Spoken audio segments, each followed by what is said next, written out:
I'm Lorraine Sommerfeld, and this is the Lemonade Car Show. Tonight's show is a little close to home as we delve into the life of an auto journalist. Today's topic is Ask an Auto Journalist, and feel free to ask any car-related questions for our resident mechanic.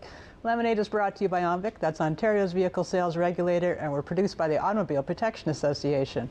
The APA fights for you, the consumer, and provides information and news on all parts of the industry. Visit our website at apa.ca or reach us by phone at 416-204-1444. Joining me today is David Booth. He's a senior writer at the National Post, and Eli Melnick, he's the owner of Start Auto. We'll be taking your calls all evening at 800-968-7836. Welcome to the show, gentlemen. How you doing? Nice to have you back this season. Good to be here. Thank you for coming in. I think we're going to have some fun. Do we have to? Yeah. We're going to free range. We can cover any topics we want to. There's all kinds of stuff going on in the news.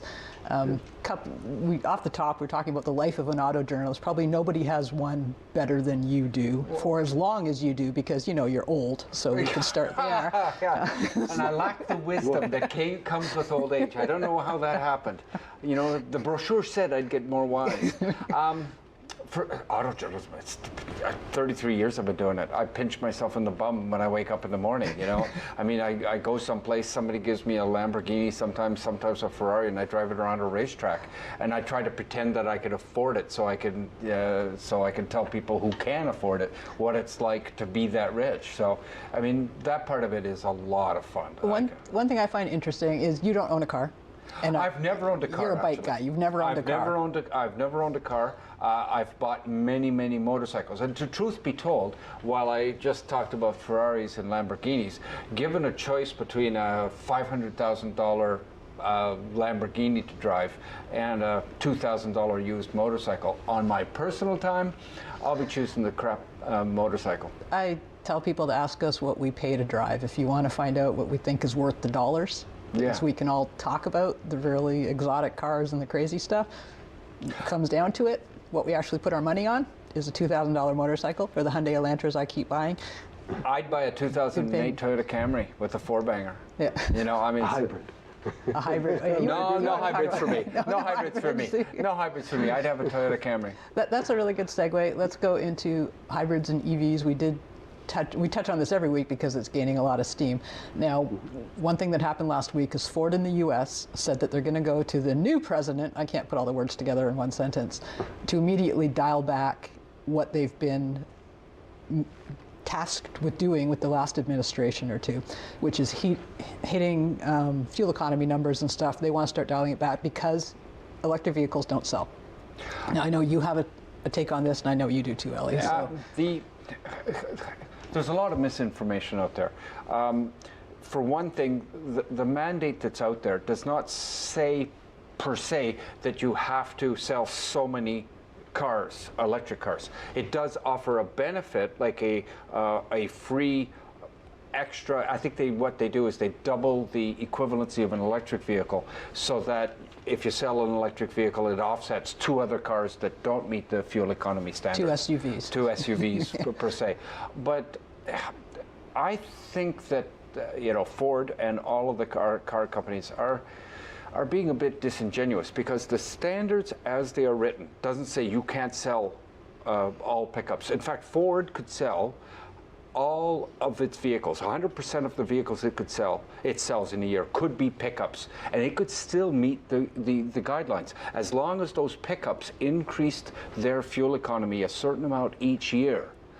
There's no mandate. There's nothing in the legislation that says each car company has to hit 54.5 miles per gallon. It's that each of their cars in any specific segment have to increase by a certain amount. So if you could meet the guideline, all of your cars could increase by the prescribed amount. But if you sold more gas guzzlers than you used to, you could actually see your overall fuel economy decline, and you'd still meet the guidelines. Okay, so I think they're being a bit disingenuous here.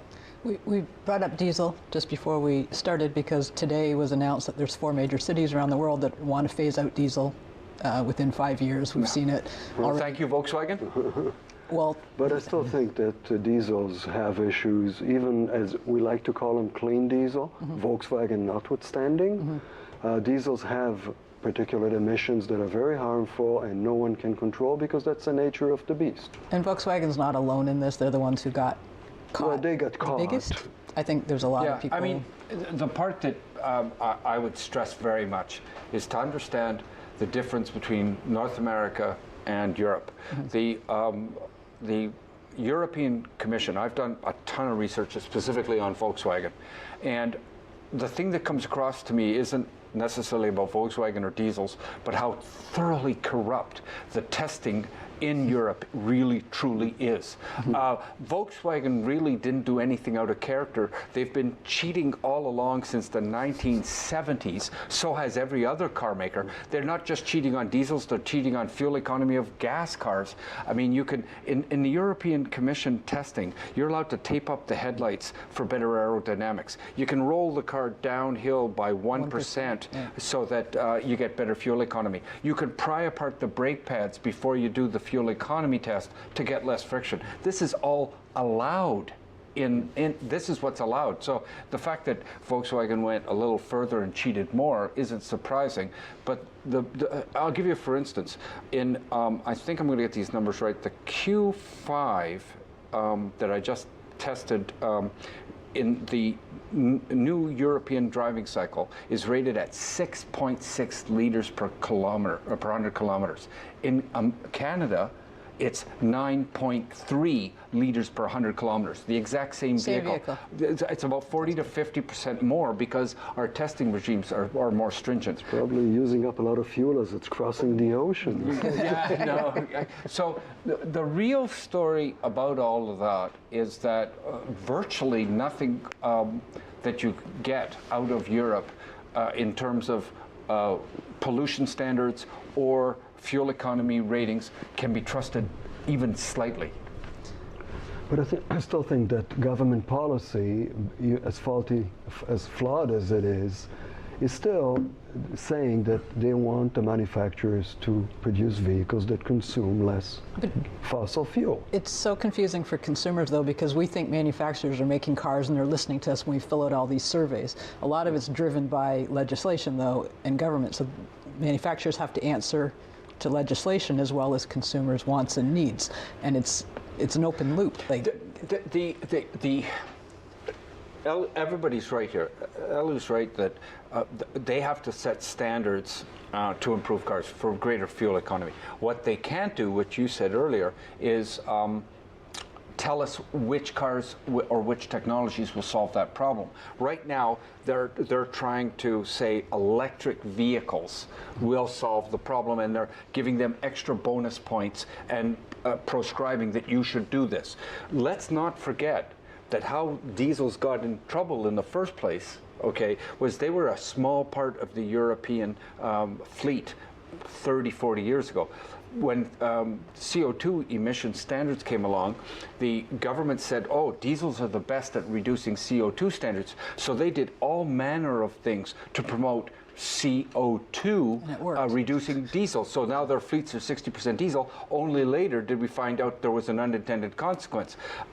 Everybody's going, oh, well, we made the mistake on diesel, but we're telling you electric vehicles will do it. And no, 20 years from now, there will be no unintended consequence as a result of this. We did it last time, we made a mistake, but we won't make a mistake this time. I cheated you last week, I won't cheat you this week. Just to put things into perspective, electric vehicles are not the zero emissions vehicle that people think. No. Yes, they don't produce air pollution in the core of the cities, which is important, I'm going to say. But electric vehicles need to be charged and electricity has to be produced. So yeah, we're lucky in Ontario and Quebec where we have water power to generate some of our electricity, but we still depend a lot on nuclear facilities with their environmental consequences, and we have oil and coal. America is 33% coal still, and God help us what China is. And guess where the American coal emissions come to? Yeah. With the wind. Yeah. They're carried right here. Yeah. And the other thing we got to say, like you led off this segment, the hybrid segment, by saying, you know, all the news is all about electrics and hybrids.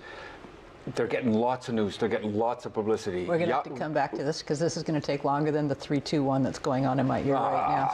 The Lemonade Car Show brought to you by OMVIC, Ontario's motor vehicle sales regulator, returns after this short break. When we come back, we'll be taking your calls 800-968-7836.